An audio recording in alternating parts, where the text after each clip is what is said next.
Geometry Unit 5, Lesson 3. In this lesson, we want to look at the ratios for side lengths in 45, 45, 90 degree angles and 30, 60, 90 degree triangles, and use those relationships to find missing lengths or trigonometric ratios. And then we also want to use those for Pythagorean triples, and we'll explain what those are. So these are special right triangles because we talked before about how, say, for a 20 degree triangle, it's only approximately, the tangent is approximately 4 over 11. 4 over 11 really gives a 19.9 something angle. So often when these are integers, this is not an exact angle, and if these are exact angles, these one aren't. If this was an exact angle, these wouldn't be exactly, so they're not nice to work with. You just use the calculator values. But there are some special times when we work with the actual numbers because they come out nicely. And two of those come from 45, 45, 90, and 30, 60, 90 degree triangles, as we're going to describe here. First of all, for an isosceles right triangle, what does that mean? Well, that means that it has the legs are both the same side, and then there is the right angle. The hypotenuse can't be the one which is the same.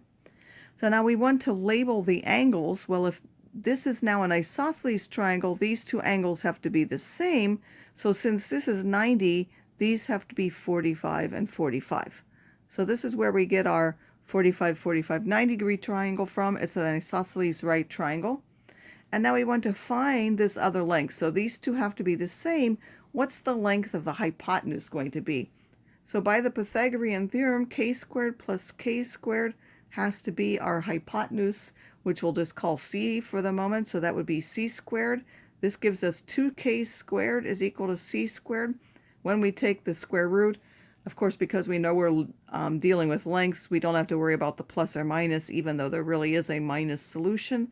This will simplify out and become k, and this will give us k square roots of 2. So we can label k square roots of 2. So if we look at the angle ratio, we'll take them, they're 45, 45, 90.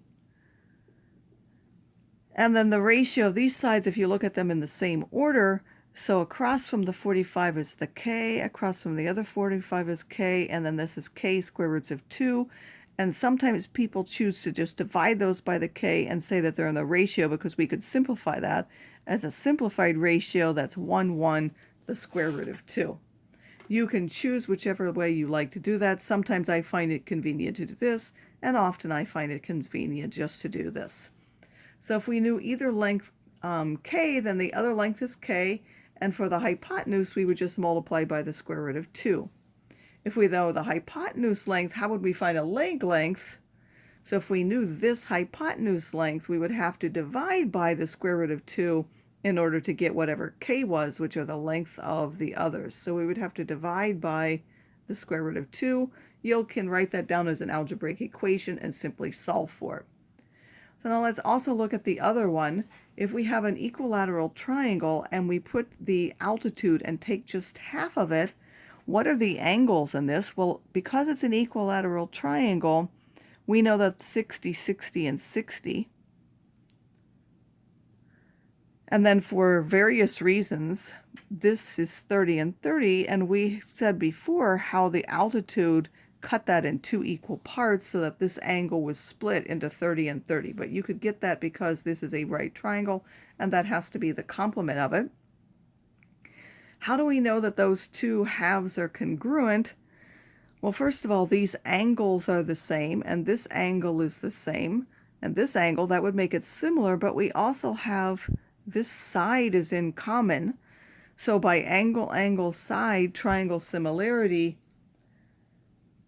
those two triangles are congruent. So we'll just say that's angle, angle, side, triangle congruence theorem.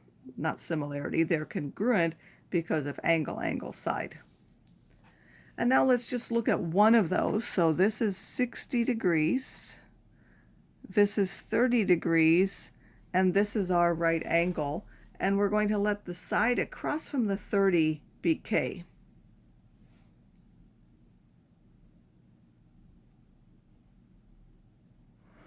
And now what do we know? This is an equilateral triangle, so we know that the side lengths are the same. So if this is K and this is K, the actual side length here is 2K, because it's really double that.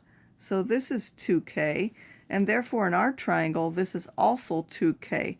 So the one across from the hypotenuse has to be twice that. And then how can we find the side which is across from the 60-degree angle? Again, we can use the Pythagorean theorem. We'll now call that b. K squared plus b squared would be equal to the hypotenuse squared, which is 2k squared. So k squared plus b squared, this is now 4k squared. If we subtract that k squared from both sides, we get that b squared is 3k squared, and we take the square root again. We can only look at the positive square root because we know we're talking about side lengths. Again, the 3 has to stay inside, but we can take the square root of that. That would be k square roots of 3. So if we look again at the angles, there go 30, 60, 90. Across from the 30 is a k. Across from that is double that. And then this one we showed is k square roots of 3.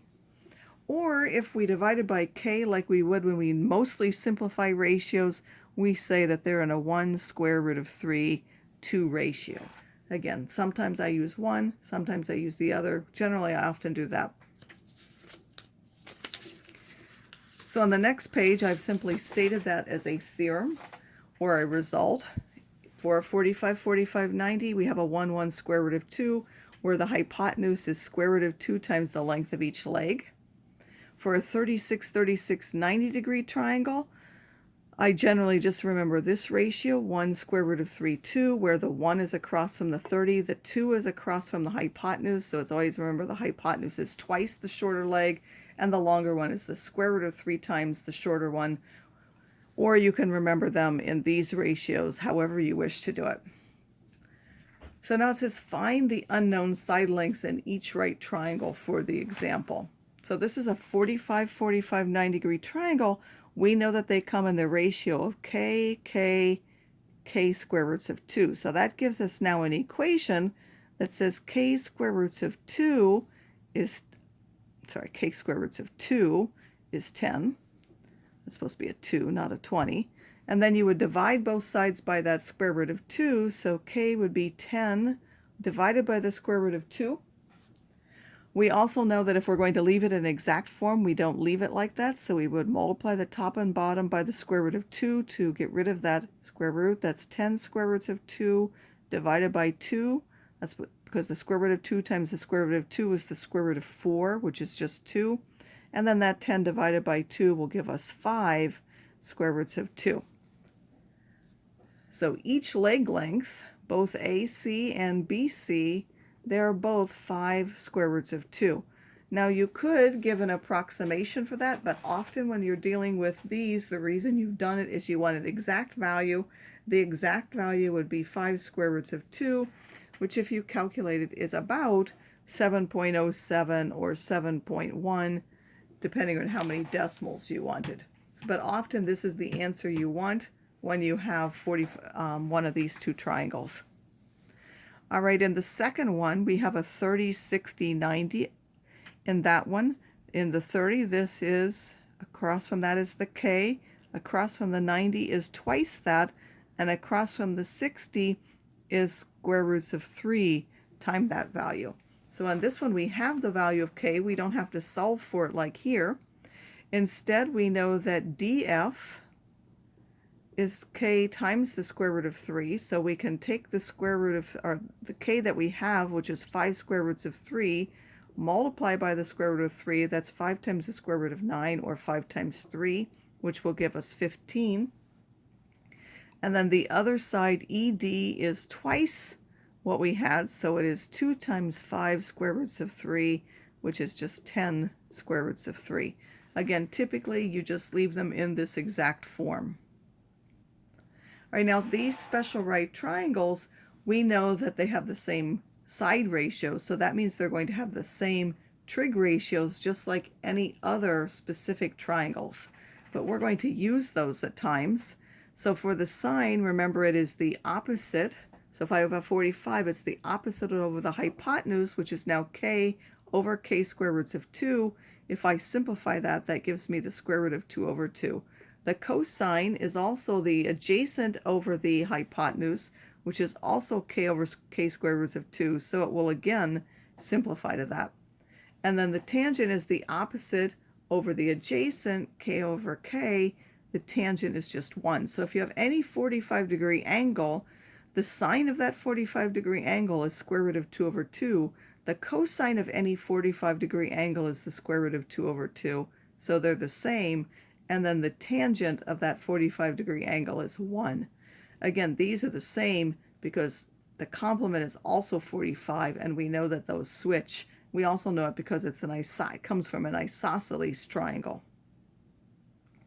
Now for a 30, 60, 90-degree triangle, for the 30-degree, we have, again, the opposite side is k over 2k. That simplifies to a half because the k's cancel. For the 30, the adjacent is k square roots of 3 over 2k. Again, the k's cancel, and you get the square root of 3 over 2. And then for the tangent, you get for the 30, this is the opposite over the adjacent, which is 1 over the square root of 3. You have to multiply the top and the bottom by the square root of 3 to simplify that, and you get the square root of 3 over 3. For the 60-degree, remember that the sine and the cosine switch for any acute angle and their complement. The sine of one is the cosine of the other. And then for the tangent, remember we took that the tangent of the one is the reciprocal of the other one. So if I take the reciprocal of this before I simplified it, I simply get the square root of 3. That is now the reciprocal of the one for the 30-degree angle. And we'll sometimes use those ratios directly to find things. Now another set of triangles that are sometimes used to find exact values for are the ones that are Pythagorean triples. So a Pythagorean triple really means when all of these are positive integers. So all three sides are positive integers. And the examples for some of those, and you're really expected to know these, 3, 4, 5, that's a common triangle. 5, 12, and 13 is another very common one. Also these are a little bit less common, but you should really try to know those as well. And then because we know all similar triangles are also of the same angle, so they're going to have the same trig ratios, any multiple of these will also be a Pythagorean triple. So we could multiply each of these by 6 and it will still work. I could multiply any of them by 10. In fact, whole numbers, one way to get Pythagorean triples are by these. That's just an interesting fact there. So how can I verify that something is a Pythagorean triple? I have to show that it satisfies the Pythagorean triple. So I have to take the a, remember that c of course has to always be the longest side, so that would be c if it is. Then the a squared and the b squared, that's 9 plus 16, we know that's 25. And then 5 squared is also 25. So we do have that 3 squared plus 4 squared is equal to 5 squared, and they're all integers.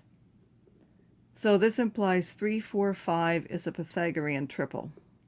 Again, it depends on the fact that those are all integers. If they weren't all integers, even if that's true, it's not a Pythagorean triple.